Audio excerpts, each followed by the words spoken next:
Hello बच्चों, मैं हूं जैनंद्र, आपका ऑनलाइन टीचर। पिछले भाग में आपने चर के बारे में पढ़ा था। इसके साथ ही बीजीय व्यंजक एवं बीजीय समीकरण की थोड़ी बहुत जानकारी प्राप्त की थी। और आज आप पढ़ेंगे बीजीय व्यंजकों के पद, समान पद एवं असमान पद, और साथ ही साथ उनके गुणांक के बारे में। तो आप पिछले भाग में पढ़ चुके हैं कि चर और अचर के प्रयोग से जो संख्याएं बनते हैं उनको बीजीय व्यंजक कहा जाता है। और बीजीय व्यंजक साधारणतः कई प्रकार के होते हैं। तो आप ये समझ लीजिए कि जो व्यंजक होते हैं वो चर और अचर के मेल से बनते हैं। जैसे चर संख्या कोई x है और उसमें दो जोड़ देते हैं तो ये जो संख्या बनी इसको हम लोग कहते हैं बीजीय व्यंजक। और इसके बारे में आप पहले पढ़ चुके हैं। तो थोड़ा सा इसके बारे में लिख लीजिए कि चर एवं अचर के गुणनफल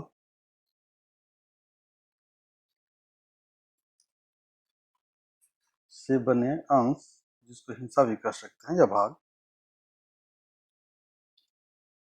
जिनको जोड़ने से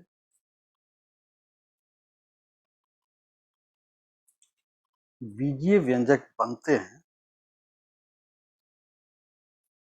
बीजीय बनते हैं,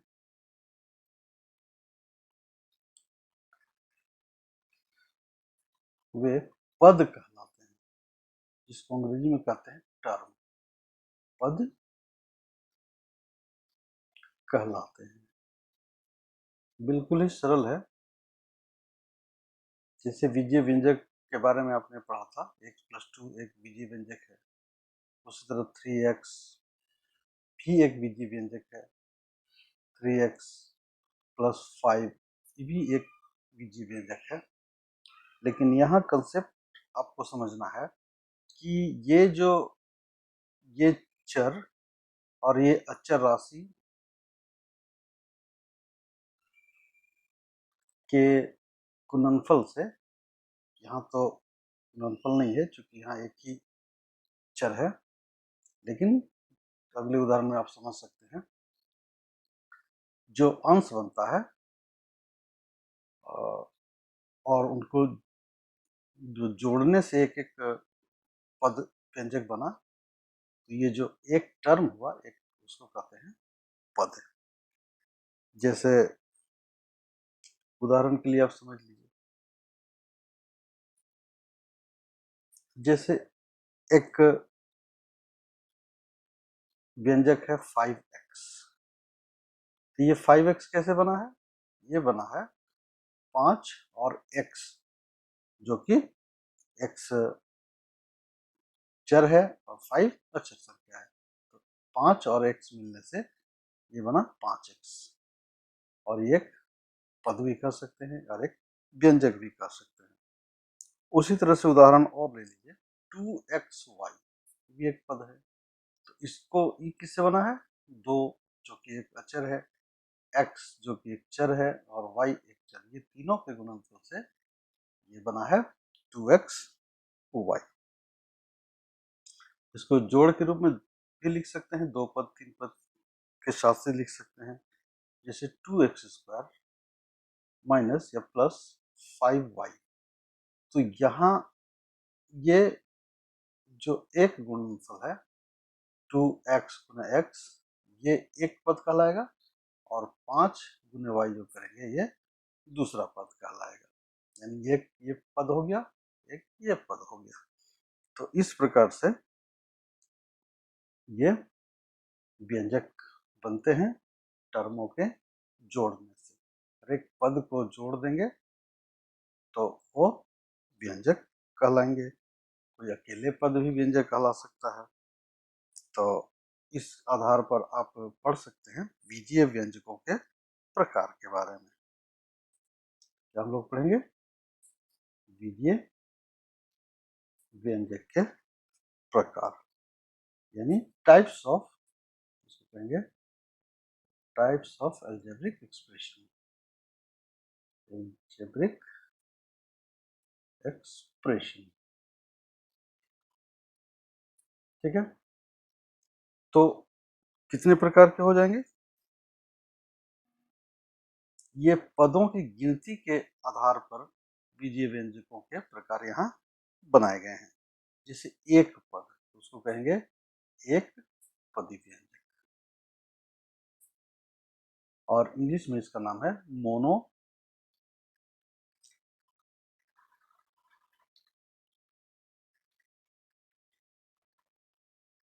मियल, मोनोमियल। ये हो गया पद, एक पदी मोनोमियल, ठीक है। और ये जो पदों की गिनती होती है वो लैटिन भाषा में जो शब्द होते हैं मोनो मतलब एक, इसके आधार पर उसी तरह से बाई को 2 भी कहा जाता है, ट्राई को 3 कहा जाता है, इस तरह से बनता है। तो एक पदी व्यंजक यानी जिसमें आप एक पदी व्यंजक किसको कहेंगे, इसको थोड़ा सा लिख लीजिए, तो साधारण सा चीज है। वैसे व्यंजक जिसमें एक ही पद होता है, एक ही पद होता है, एक पदी व्यंजक कहलाता है। एक पदी व्यंजक कहलाता है, बिल्कुल सरल है, आप इसको आसानी से याद रख सकते हैं। जैसे उदाहरण ले लीजिए, जैसे 2x है, तो ये एक पद है। एम स्क्वायर यानी 2m को गुना करके बना है एम स्क्वायर, एक पद है। 5y एक पद है, 2xy एक पद है। तो ये सारे जो व्यंजक हुए वो एक पद ही कहलाएंगे, क्योंकि इसमें केवल एक ही पद है, वो कोई भी जोड़ के द्वारा अलग नहीं किया गया है। तो बिल्कुल सरल है, इसको समझ गए होंगे। दूसरा जो पद है उसको कहते हैं द्विपदी व्यंजक। द्विपदी व्यंजक यानी बायोनोमियल, बाइनोमियल। एक को कहेंगे मोनोमियल, दूसरे को कहेंगे बाइनोमियल। इसमें भी सरल सा भाषा है, परिभाषा है। वैसे व्यंजक जिसमें दो असमान पद होते हैं, असमान पद होते हैं, द्विपदी व्यंजक कहलाते हैं, द्विपदी व्यंजक कहलाते हैं। अब ये समान पद यहाँ पर और असमान पद क्या है, इसके बारे में मैं आगे बताऊंगा। तो यहाँ याद रखने वाली बात है कि जो द्विपदी व्यंजक होंगे उसमें दो असमान पद जोड़ के रूप में या घटाव के रूप में लिखे रहेंगे, उनको कहेंगे द्विपदी व्यंजक। जैसे उदाहरण से इसको समझ सकते हैं, उदाहरण से बिल्कुल क्लियर हो जाएगा। जैसे यहाँ देख लीजिए एक्स स्क्वायर माइनस 1, तो यहाँ दो पद है, एक्स स्क्वायर अलग पद है और 1 जो कि कांस्टेंट भी है ये अलग पद है। ये दो पद है और दोनों समान भी नहीं है। उसी तरह से 3x² प्लस 2y, अब ये देखिए ये 3x² अलग पद है, 2y अलग पद है, और ये दो पद है, इसलिए इसको कहेंगे द्विपदी व्यंजक। उसी तरह से 2x माइनस 3xy, बिल्कुल असमान पद है, ये अलग पद है, ये अलग पद है और द्विपद से बना है, इसलिए इसको कहेंगे द्विपदी व्यंजक। उसी तरह से त्रिपदी व्यंजक, उसको कहेंगे ट्राइनोमियल, ट्राइनोमियल। और परिभाषा बिल्कुल सरल है, वैसे बीजीय व्यंजक, वैसे बीजीय व्यंजक जिसमें तीन असमान पद हों, असमान पद हों, त्रिपदी व्यंजक कहलाता है, त्रिपदी व्यंजक कहलाता है। इसमें तीन पद होंगे, जैसे उदाहरण सब समझ सकते हैं, जैसे 2x² है प्लस 5x है प्लस 3 है, ये देखिए ये तीन पद हो गया, तीन अलग अलग पद है, 2x² है, 5x है, ये अलग है। दूसरा 2x plus 3y plus 4xy, ये भी समान पद हो गया, 2x अलग है, 3y अलग पद है, और एक तीन पद है, इसको कहेंगे, ये देखिए यहाँ तीन पद है, इसको कहेंगे त्रिपदी व्यंजक, हो गया त्रिपदी व्यंजक। उसी तरह से जिसमें चार पद होंगे वो चतुष्पदी हो जाएंगे, चतुष्पदी व्यंजक। और इसको कहेंगे क्वाड्रिनोमियल, क्वाड्रिनोमियल अर्थात चार पद वाले व्यंजक। इसको भी दूसरे ढंग से एक उदाहरण केवल समझ लीजिए, जैसे 2x है प्लस 3y है प्लस 4z है प्लस 6 है, इसमें चार पद हैं इसलिए। उसी तरह से पंचपदी को पेंटानोमियल कहेंगे, पंचपदी पांच पद जिसमें हम उसको कहेंगे पेंटानोमियल। और एक बात और यहाँ पर समझ लीजिए कि ये जो एक पद और द्विपद के बाद जितने भी पद हैं, त्रिपद चतुर्पद पंचपद, ये एक सरल भाषा में इसको कहा जाता है बहुपद। और ये इम्पोर्टेंट है, ये समझ लीजिए, सबको मिला करके कहेंगे बहुपद अर्थात पॉलीनोमियल। और आगे की कक्षाओं में इसके बारे में विस्तृत अध्ययन करेंगे, बहुपद के बारे में, जिसमें अब इसमें सभी आ जाएंगे, दो पद एक पद के बाद जितने भी कहलाएंगे वो बहुपद कहलाएंगे, अर्थात जिसमें दो या दो से अधिक असमान पद हों, असमान पद हों, बहुपद कहलाता है। बिल्कुल सरल है, इसमें उदाहरण के लिए लिख सकते हैं सिंपल, जो द्विपद हैं, द्विपदी व्यंजक या त्रिपदी व्यंजक, और इस तरह से जो भी व्यंजक है वो कहलाएंगे बहुपद यानी पॉलीनोमियल। और इसके बाद एक बहुत ही इम्पोर्टेंट चीज यहाँ पर सीख लीजिए कि पदों का गुणनखंड, पदों का गुणनखंड, और ये कई पदों का व्यंजक का गुणनखंड आपको निकालना पड़ेगा। और तो यहाँ पद जो भी बनते हैं वो चर और अचर के गुणनफल के रूप में बनते हैं, तो उनको गुणनफल के रूप में लिखा जाना ही कहलाता है फैक्टराइजेशन कहते हैं इसको, या गुणनखंड कहते हैं। ये हो जाएगा, अंग्रेजी में इसको लिखना चाहें तो लिख सकते हैं फैक्टराइजेशन ऑफ टर्म, पदों को टर्म कहते हैं। तो इसको लिख लीजिए थोड़ा सा कि पदों को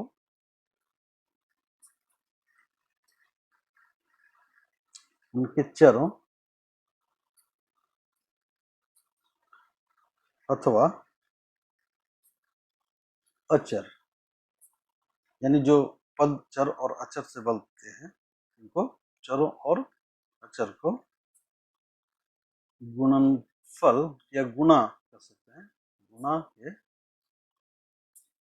रूप में लिखा जाना गुणनखंड कहलाता है। बिल्कुल सरल है।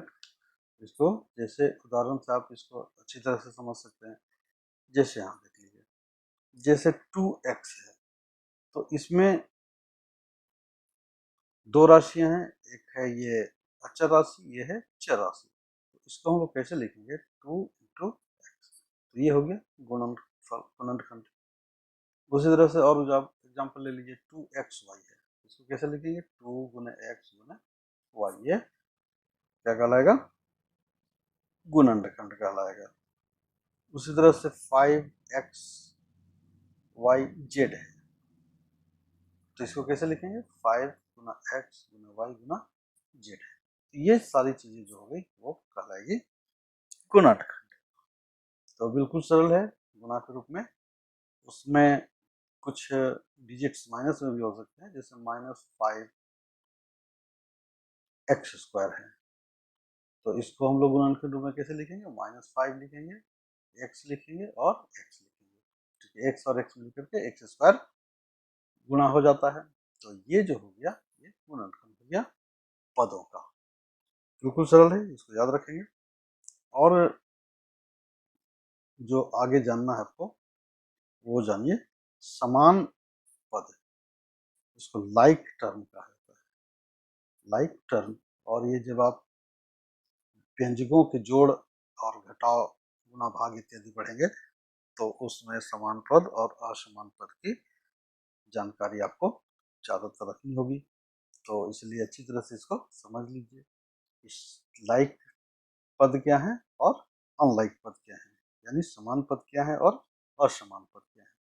तो दो पद, लिख लीजिए, दो पद समान पद तब कहे जाते हैं जब दोनों पदों के चर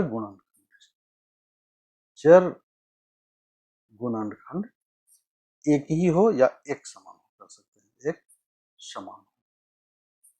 बिल्कुल सरल है।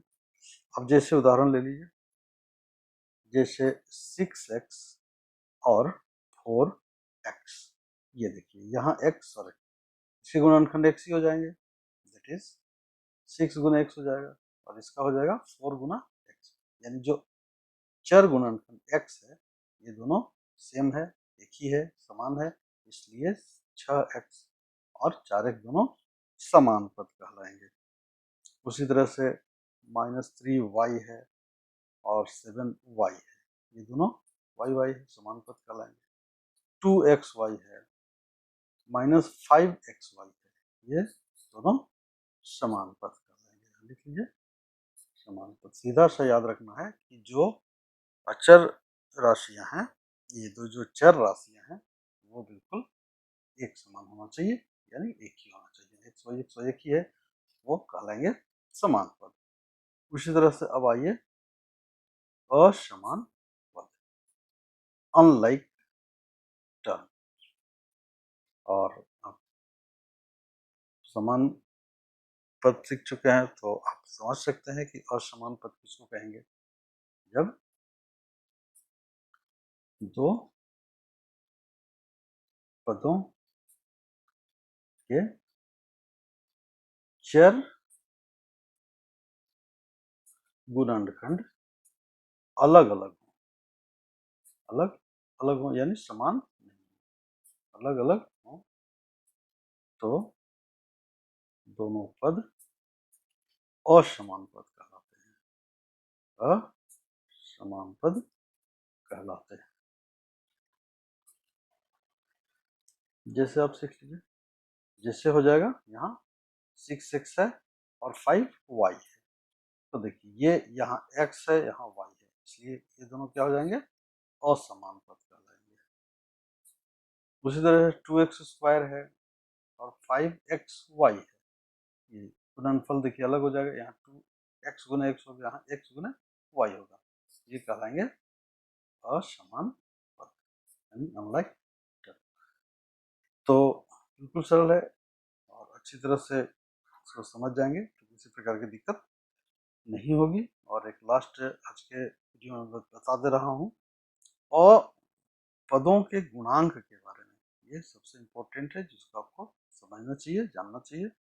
पदों के गुणांक क्या कहलाते हैं, यानी कोएफिशिएंट, जिसका नाम है कोएफिशिएंट ऑफ टर्म।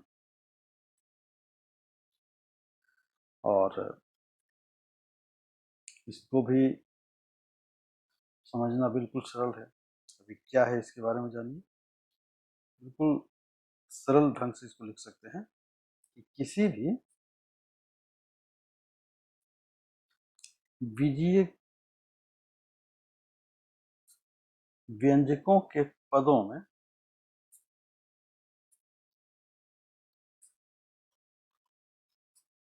अचर गुणनखंड को, जो अचर राशि होती है या अचर गुणनखंड होता है, गुणनखंड को उस पद का गुणांक कहा जाता है, अर्थात कोएफिशिएंट कहा जाता है। और इसको आप अच्छी तरह से समझ सकते हैं, जैसे 5xy है, यहाँ देखिए, यहाँ xy तो चर हैं लेकिन अचर 5 है, तो इसको गुणनखंड के रूप में कैसे लिखेंगे, 5 गुणे x गुणे y। तो ये जो 5 हुआ, जो अचर राशि हुआ, ये कहलाएगा गुणांक, अर्थात इसको ऐसे लिखेंगे, अर्थात एक्स वाई का गुणांक क्या है, गुणांक है 5। अब ये कुछ भी हो सकता है, जैसे -7x² है, तो यहाँ देखिए, यहाँ कहेंगे x² का गुणांक क्या हो जाएगा, बराबर हो जाएगा -7। और इसको आगे जब लीनियर इक्वेशन पढ़ेंगे, क्वाड्रेटिक इक्वेशन पढ़ेंगे, तब गुणांक का इम्पोर्टेंस आपको ज़्यादा समझ में आएगी, वहाँ उपयोग करना होगा इसको। फिलहाल आप इसको याद रख सकते हैं कि गुणांक किसको करते हैं। एक दो उदाहरण और लिख लीजिए, जैसे 2x² y है, तो ये चर है और ये दो अचर है, तो यहाँ क्या हो जाएगा, गुणांक के रूप में क्या हो जाएगा, गुणांक हो जाएगा, ठीक है। उसी प्रकार और ले लीजिए, मान लीजिए दो टर्म है, 5, दो पदी है, 5x² प्लस 4y है, तो इसमें अर्थात इसको कह सकते हैं कि x² का गुणांक क्या हो जाएगा, x² का गुणांक हो जाएगा 5 और y का गुणांक हो जाएगा 4। तो इस तरह से आप समान पद, असमान पद, पदों के गुणांक, फिर एक पदी, द्विपदी, त्रिपदी, चतुष्पदी और बहुपद के बारे में जानकारी प्राप्त किए। अगले भाग में मैं व्यंजकों के जोड़ और घटाव के बारे में चर्चा करूंगा। तब तक के लिए धन्यवाद।